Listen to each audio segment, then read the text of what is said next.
چند تا سریال و مینی سریال با امتیاز IMDb بالا میخوام در این ویدیو بهتون معرفی کنم. اسم سریال ها رو میگم با IMDb شون، یه کوچولو هم اگر موردی داشتن حتما توضیح میدم. لطفاً تا انتهای ویدیو همراه ما باشین تا شما هم بتونید استفاده بکنید. بریم سراغ سریال اول، دپیت، که این سریال IMDbش 8.9 هستش که خب در سالهای اخیر حسابی مورد طرفدار بوده و خیلی التهاب سریال رو خیلی دوست داشتن و گفتن که براشون جذاب بوده.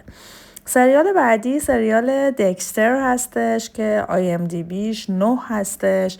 همونطور که میدونید یک سریال ایرانی رو سالهای گذشته به نام خونسرد ساخته شد که امیر آقایی نقش اصلیش رو بازی میکرد و اون موقع خیلی از صفحات فضای مجازی گفتن که از روی این سریال برداشته بود، داستان این هستش، ولی خب در نسخه ایرانیش خیلی موفق نبوده.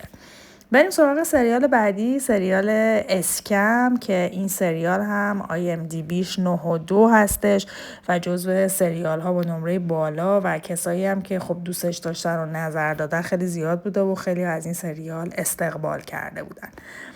بعدی که میخوام بهتون معرفی بکنم هانتر هستش که IMDbش 9 هستش. در این لیست سریال هایی که بهتون میگم بعضیاشون سریال های خب طولانی هستن، بعضیاشون مینی سریال و بعضیاشون هم به شکل انیمیشن هستن، ولی خب خیلی معروفن، از دست ندید. آرکین هم IMDbش 9 هستش که خب در دنیای سریال خیلی ها دوستش داشتن و دنبالش میکردن و جذاب بوده. سریال بعدی که بهتون میخوام معرفی کنم سریال د آفیس هستش با IMDb 9 که جزء سریال های محبوب هستش. خیلی راجبش صحبت شد در زمان انتشار خودش، از دستش ندید.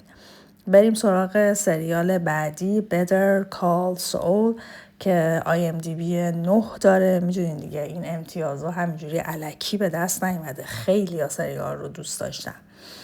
سریال بعدی سریال جذاب، واقعا جذاب و دوست داشتنی، شرلوک هستش که IMDb این سریال هم 9 و در زمان انتشارش هم خیلی مورد استقبال عموم بود. خیلی از منتقدین راجبش صحبت کردن و گفتن که بسیار زیبا، خوش ریتم ساخته شده و خلاصه حسابی سر و صدا کردش.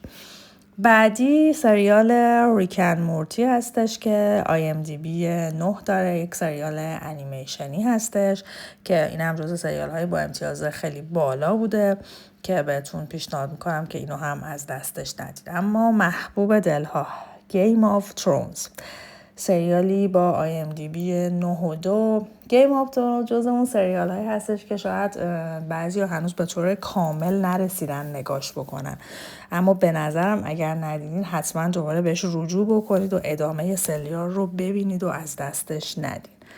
سریال بعدی سریال آواتار هستش که IMDb این سریال هم 9.3 هستش و جز سریال های بسیار جذاب و پرمخاطب هستش که میگم اینا که بهتون میگم خیلی پرطرف دارم. برین شما هم داستاناش رو یه دور بخونین برای خودتون، عواملش رو چک بکنید و از دیدنشون حسابی لذت ببرید.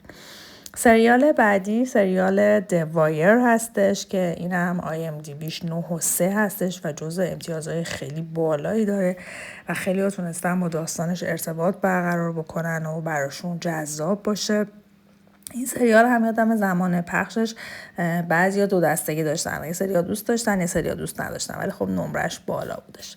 اما محبوب دلها سریال چرنوبیل که یک مینی سریاله که با IMDb 9.3 هستش، یعنی پر از التهاب و اضطراب و جذابیت. حتما ببینین و از دستش ندین. سریال بعدی بند آف برادرز هستش. این سریال هم با IMDb 9.4 و اون شخصیت معروف برودی هم در سریال هوملند که خب خیلی ها میدونم سریال هوملند هم جزو سریال های پرطرفدار بود که خیلی ها دوستش داشتن و در 8 فصل هم ساخته شده بود. برودی محبوب در این سریال هم بازی کرده، حتما نگاه کنید. اما سریال آخری که میخوام بهتون بگم بریکینگ بده که IMDb 9.5 داره.